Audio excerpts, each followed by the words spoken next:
اب وہ راز آپ کو بتائے جائیں گے اور آنے والے دور کی تقدیر آپ نے اپنے ہاتھوں سے لکھنی ہوگی انشاءاللہ۔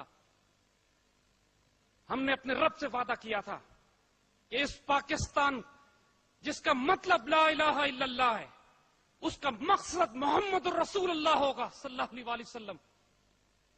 ہمارے بڑوں نے اس پاکستان کی تعمیر کی، اس کے بعد ان کی ڈیوٹی ختم ہو گئی، وہ دنیا سے تشریف لے گئے۔ اب یہ آپ کی ڈیوٹی ہے۔ بیچ میں بہت وقت ضائع ہو گیا اس بات میں کہ ہمارے بڑے اس پاکستان کو کیا بنانا چاہتے تھے، اس پاکستان کو ہم نے کس لیے حاصل کیا تھا، اس پاکستان کا مقصد کیا ہے۔ یہ پاکستان سیکولر ہونا چاہیے، ڈیموکریٹک ہونا چاہیے، ڈکٹیٹرشپ ہونی چاہیے، ڈیموکریسی ہو یہاں پر، یا کس قسم کا سیاسی نظام ہو، کس قسم کی عدلیہ ہو، کس قسم کا اکنامک ماڈل یہاں مسلط کیا جائے، کس قسم کا سوشل آرڈر اور نظام ہو یہاں پر۔ اس بحث میں امت کو پھنسا دیا، کنفیوز کر دیا پوری ملت کو۔ 63 سال گزر چکے ہیں، قوم کو یہ معلوم نہیں ہو رہا کہ ہم نے کس سمت جانا ہے۔ اسی خرافات میں اس کو الجھایا ہوا ہے کہ ڈیموکریسی ہو یا ڈکٹیٹرشپ ہو۔ آج یہ وقت بچوں ہمارے لیے آ چکا ہے کہ ہم فیصلہ کریں۔ It is now or never, and we decide انشاءاللہ Aziz it's going to be now.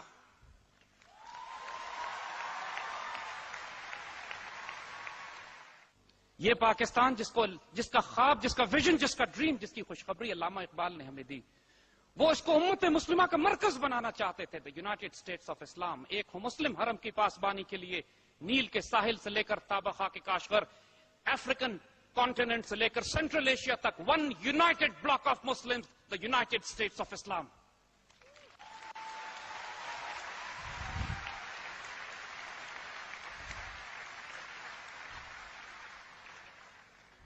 میرے بچوں، لیاقت علی خان فرماتے ہیں کہ پاکستان کی تعمیر کے بعد ہماری تاریخ کا عظیم ترین لمحہ یہ ہے کہ 1949 میں جب ہم نے آبجیکٹو ریزولوشن پاس کی، قرارداد مقاصد۔ بچوں، ہم آپ کو کہیں گے گھر جاؤ، انٹرنیٹ پہ سرچ کرو، قرارداد مقاصد نکالو، آبجیکٹو ریزولوشن دیکھو اس میں کیا لکھا ہوا ہے۔ وہ کون سا پاکستان ہے جو ہمارے بڑے بنانا چاہتے تھے؟ ہم کوئی نئی چیز لے کر نہیں آئے ہیں آپ کے پاس، ہم صرف آپ کو یہ بتانے کے لیے آئے ہیں کہ خدا کے واسطے جو اللہ سے وعدہ کیا تھا، یہ وقت آ گیا کہ ہم اس کو پورا کریں۔ It's now or never.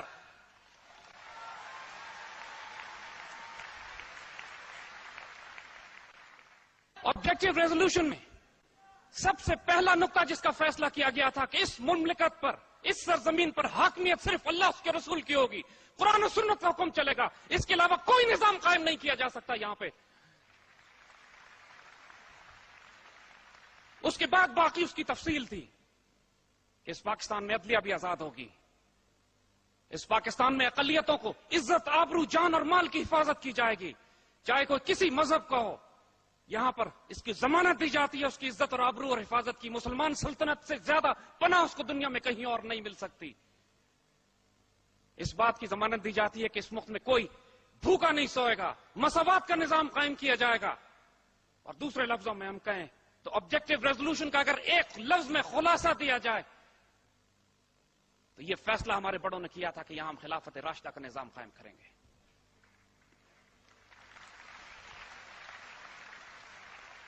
آؤ بچوں، آپ کو بتائیں خلافت راشدہ کہتے کس کو ہیں۔ ہماری کتابوں میں، ہمارے پولیٹیکل سائنس کی بکس میں، ہمارے انٹرنیشنل ریلیشنز میں، ڈپلومیٹک اینڈ ڈیفنس اسٹڈیز کی تمام کتابوں میں آپ کو ہر قسم کا ازم پڑھایا جاتا ہے، communism, capitalism, socialism, fascism, Darwinism, Marxism, لیکن آپ کو یہ نہیں پڑھاتے کہ خلافت راشدہ کیا ہے۔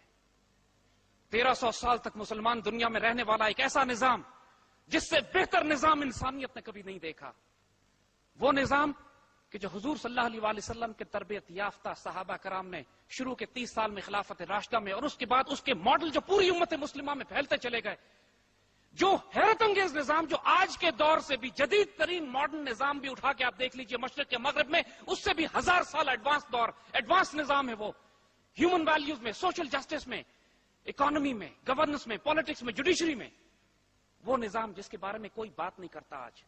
پریزیڈنٹ بش کہتا ہے بدبخت کہ ہم دنیا میں مسلمانوں کو ہر قسم کی عبادت کرنے کی اجازت دیں گے، لیکن ہم 2 چیزوں کی اجازت مسلمانوں کو نہیں دیں گے کہ یہ شریعت کی بات کریں یا خلافت کی بات کریں۔ بش سن لو، آج ہم خلافت کی بات کر رہے ہیں۔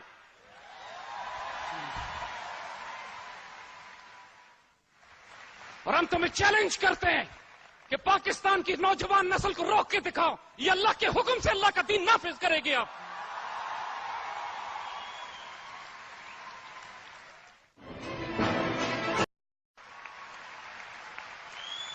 آؤ بچوں، آپ کو بتائیں خلافت راشدہ ہے کیا؟ وہ خلافت کا کون سا نظام ہے جس کو ہم نافذ کرنا چاہتے ہیں؟ یہ نظام آبجیکٹو ریزولوشن میں بھی ڈیفائن کیا گیا ہے، پاکستان کے آئین کا حصہ ہے۔ ہم کوئی غیر معمولی بات نہیں کر رہے، ہم کوئی بات نہیں کر رہے جس کو ہم پہ تانا دیا جاتا ہے کہ آپ 1300 سال پرانا کوئی نظام نافذ کرنا چاہتے ہیں، آج کے جدید دور میں یہ نظام کیسے چلے گا؟ آئیں آپ کو بتائیں خلافت راشدہ کا نظام کیا ہے۔ امن و امان کی صورتحال اس میں دیکھنا چاہتے ہیں؟ پوری دنیا کا آج حال دیکھ لیجئے، امریکہ، ڈیموکریسی، کیپٹلزم، پوری دنیا میں اس کی دھاک بیٹھی ہوئی ہے۔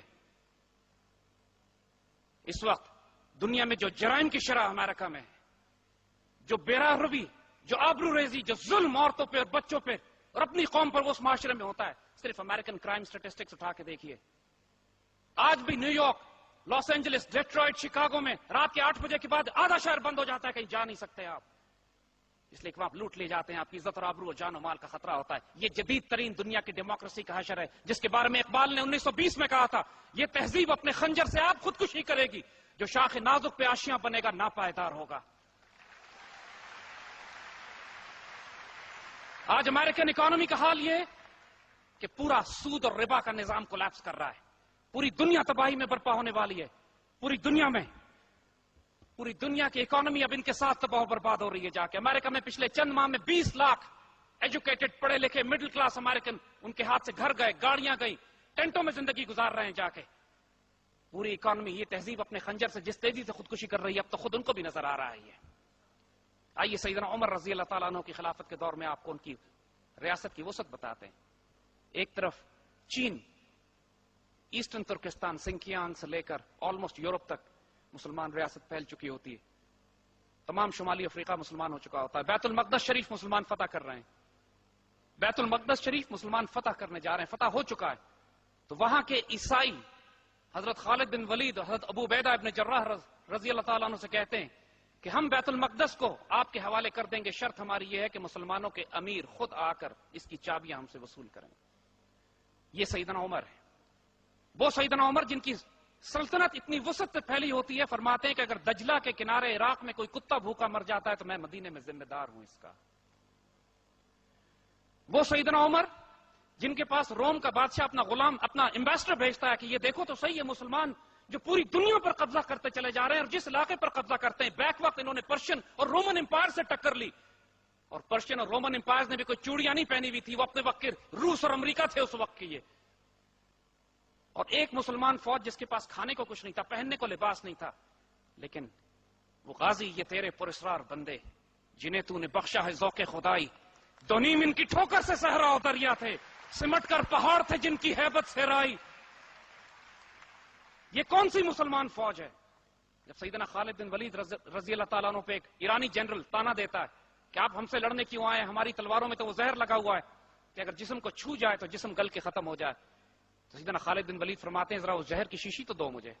وہ زہر کی شیشی آپ کو پیش کرتا ہے، آپ پڑھتے ہیں بسم اللہ الذی لا یضر مع اسمہ شیء فی الارض ولا فی السماء وهو السمیع العلیم، اور پی جاتے ہیں اس کو، پھینک کے کہتے ہیں دیکھو اس کا اثر مجھ پہ ہوا یا نہیں۔ یہ پراسرار بندے، یہ سعد بن ابی وقاص کے جب ایران کے دریا پہ، ایران کو فتح کرنے کے لیے دریا کے کنارے کھڑے ہوتے ہیں، تو اس وقت پرلی طرف ایران کی فوجیں ہوتی ہیں، دریا میں سیلاب آیا ہوا ہوتا ہے، ایرانی مطمئن ہوتے ہیں کہ اب مسلمان فوج دریا پار کر کے ان کی طرف نہیں آ سکتی۔ سعد بن ابی وقاص اپنے دائیں اور بائیں دیکھتے ہیں، پوری مسلمان فوج اپنے امیر کی طرف دیکھتی ہے، امیر جو حکم آپ کا۔ سیدنا سعد بن ابی وقاص دریا کو حکم دیتے ہیں کہ حضور صلی اللہ علیہ وسلم کی فوج آ رہی ہے، خبردار کوئی نقصان نہ ہو ہمارا، اور پوری فوج دریا میں اتر جاتی ہے۔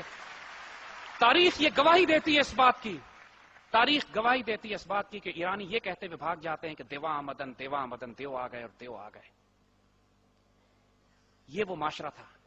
حضرت عمر رضی اللہ تعالیٰ، ان کے تربیت یافتہ یہ فوج تھی۔ ایک طرف یہ فوج ایران فتح کر رہی ہے، اور جب امیر المومنین کا یہ معیار ہو، امیر المومنین کی اخلاق اور کردار اور جرأت اور دلیری اور سادگی اور شجاعت اور بے خوفی کا یہ عالم ہو، تو پھر پوری مسلمان ملت میں اس کے اثرات اور برکات پھیلنا شروع ہو جاتے ہیں۔ یہ عمر رضی اللہ تعالیٰ عنہ جن کے جن کے جلال سے شیطان راستہ کاٹ کے چھوڑ دیتا تھا، جو شریعت کے معاملے میں شدید ہیں، جن کو کہا جاتا ہے ان سے زیادہ شدید شریعت کے معاملے میں کوئی نہیں ہو سکتا، جب قحط کے دور میں آپ کے پاس ایک چور لایا جاتا ہے کہ اس نے چوری کی ہے، تمام لوگ صحابہ تک اس وقت کہتے ہیں کہ چور کی سزا ہاتھ کاٹنا، اس کے ہاتھ کاٹے جائیں۔ سیدنا عمر پوچھتے ہیں چوری کیوں کی؟ سیدی بھوکا تھا، کھانا چوری کیا اپنے بچوں کے لیے۔ سیدنا عمر فرماتے ہیں وہ حکومت جو بھوکے کا پیٹ نہیں بھر سکتی، وہ چوری پہ اس کے ہاتھ بھی نہیں کاٹ سکتی۔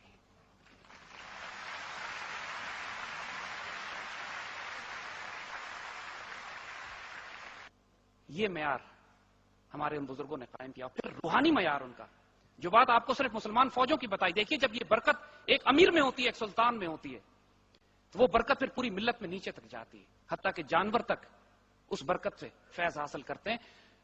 جب ایران کے خزانے پہنچنا شروع ہوئے، ایران کی سلطنت کو جب مسلمانوں نے فتح کیا تو کسرا کے ایسے ایسے خزانے پہنچے کہ انسانوں کی عقلیں دنگ رہ گئیں۔ جب ہیرے جوہرات، سونے چاندی کی اشرفیاں جب لا کے بیت المسجد نبوی میں ان کا ڈھیر لگایا گیا تو خود حضرت عمر حیران ہو گئے کہ یہ کون سی فوج ہے جس کا ایک ایک سپاہی یہ غنیمت جمع کرا رہا ہے اور خیانت نہیں کر رہا، اپنی جیبیں نہیں بھر رہا۔ تو جو کچھ بادشاہ کے تاج اور بادشاہ کے پرسنل خزانے تھے، جب وہ سامنے پہنچے تو سیدنا عمر نے سعد بن ابی وقاص رضی اللہ تعالیٰ نے حکم دیا کہ جو سپاہی ان خزانوں کو لے کر آئے اس کو میرے پاس لے کر آؤ، جس نے خیانت نہیں کی میں اس کو ملنا چاہتا ہوں۔ وہ بھی حیران تھے اس کی دیانت پہ۔ اور وہ سپاہی حضرت عمر کے حکم پر حضرت عمر سے ملنے آتا ہے اور اپنے چہرے پر نقاب لگا لیتا ہے اور کہتا ہے سیدی آپ نے مجھے ملنے کا کہا تھا، میں مل رہا ہوں، اپنا چہرہ نہیں دکھاؤں گا کہ میں نے جو کچھ کیا تھا رب کے لیے کیا تھا، آپ کے لیے نہیں۔ جب ہمارے بزرگوں نے، قائد اعظم نے کہا کہ ہم خلافت راشدہ پہ پاکستان بنانا چاہتے ہیں تو اس سے ہماری مراد کیا ہے؟ یہ حضرت عمر، یہ روحانی جلال، جب دریا نیل میں پانی بہنا بند ہو جاتا ہے، جب دریا نیل خشک ہونے لگتا ہے تو مسلمان لکھتے ہیں کہ یہاں پہ قبطیوں کا، وہاں کے مقامی آبادی کا طریقہ یہ ہے کہ وہاں پر ایک بچی کو قربان کرتے ہیں دریا میں، اس کے بعد ان کا عقیدہ ہے کہ دریا میں سیلاب آتا ہے۔ سیدنا عمر نے فرمایا کبھی نہیں، میرے ہوتے ہوئے، اللہ کے دین میں ہوتے ہوئے کبھی کسی بچی کو اب اس طرح قربان نہیں کیا جائے گا۔ لوگوں نے کہا دریا میں پانی نہیں آتا، یہ عقیدہ ہے ان کا۔ سیدنا عمر خط لکھتے ہیں دریا نیل کے نام، اے نیل اگر تو اللہ کے حکم سے چلتا ہے تو چل پڑ، اگر اپنی مرضی سے چلتا ہے تو جو چاہے کر۔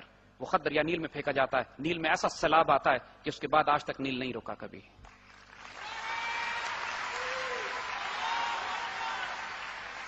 میرے بچوں، یہ باتیں امت مسلمہ کی تاریخ میں 1400 سال مسلسل ہر دور میں جہاں پہ مسلمان اللہ کے دین کو نافذ کرتے آئے ہیں، یہی مثالیں ہمیں ملی ہیں۔ فتح مکہ پہ میرے آقا صلی اللہ علیہ وآلہ وسلم نے اپنے بدترین دشمنوں کو آج معاف فرما دیا کہ آج تم میں سے کسی سے کوئی حساب نہیں لیا۔ انسانی تاریخ میں کوئی مثال ایسی نہیں ہے کہ اتنے بدترین دشمنوں کو اتنی رحمت للعالمین صلی اللہ علیہ وآلہ وسلم اس طرح درگزر فرما دیں، سوائے میرے آقا صلی اللہ علیہ وآلہ وسلم کے۔ کائنات اس کی مثال اس سے پہلے نہیں دے پاتی، لیکن یہی مثال اب پوری امت مسلمہ میں دیکھو۔ جب ایک مرتبہ مسلمان فوج نے، سیدنا خالد بن ولید رضی اللہ تعالیٰ عنہ فوج نے حمص کا شہر فتح کیا تو وہاں کی غیر ملکی آبادی سے جزیہ لیا گیا، ٹیکس لیا گیا ان کی حفاظت کرنے کے لیے کہ آپ کی حفاظت کی جائے گی، اس کا چھوٹا سا ٹیکس جزیہ کے نام سے ہوتا ہے۔ پھر مسلمانوں کو محاذ سے جنگ پہ جانے کے لیے اپنی فوجوں کو حمص سے نکالنا پڑا اور مسلمانوں کو کسی اور محاذ پر جا کے لڑنا پڑا، تو سیدنا خالد بن ولید رضی اللہ تعالیٰ عنہ حکم دیتے ہیں کہ جتنا جزیہ کافر آبادی سے لیا گیا ہے وہ سارے ٹیکسز اس کو واپس لوٹا دیے جائیں کہ ہم نے ان کی حفاظت کی ذمہ داری لی تھی، اب ان کی حفاظت نہیں کر پا رہے ہم۔ وہ عیسائی روتے تھے اور دعا کرتے تھے کہ اللہ مسلمانوں کو واپس لائے دوبارہ، کہ ہم آپ کے سائے میں امن محسوس کرتے ہیں اور ہمارے حکمران ہم پر ظلم کرتے ہیں۔ انسانی تاریخ میں آج تک کبھی نہیں ہوا کہ ایک فاتح قوم، ایک فاتح فوج ٹیکس واپس کرے ان لوگوں کو جن کو اس نے تلوار کی زور پر فتح کیا ہے، صرف اس لیے کہ اللہ کا حکم یہ کہتا تھا ان کو کہ انسانوں پر ظلم نہ کرنا، چاہے وہ مسلمان ہو یا غیر مسلم۔ ہم وہ والا پاکستان یہاں بنانا چاہتے ہیں۔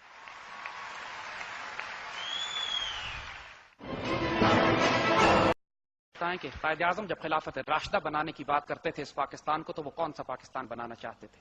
غیرت جو مسلمان بادشاہوں کی ہمیشہ سے آنر اور ڈگنیٹی کا سائن رہا ہے۔ سلطان عبد الحمید خلافت عثمانیہ کے آخری سلطانوں میں سے ایک سلطان، اس وقت جب یورپ میں خلافت عثمانیہ کو سک مین آف یورپ کہتے تھے، یہ اس وقت پوری مغربی طاقتیں مسلمانوں کو تباہ کرنے کے لیے جلغار کلتی چلی آ رہی تھی، اس وقت بھی انہوں نے اسی طرح کی توہین کی تھی حضور صلی اللہ علیہ وآلہ وسلم کی شان مبارک میں، جس طرح ڈینش کارٹونز اور سویڈن اور ناروے یہ خرافات اور بلاسفیمی کرنے کی کوشش کرتے ہیں۔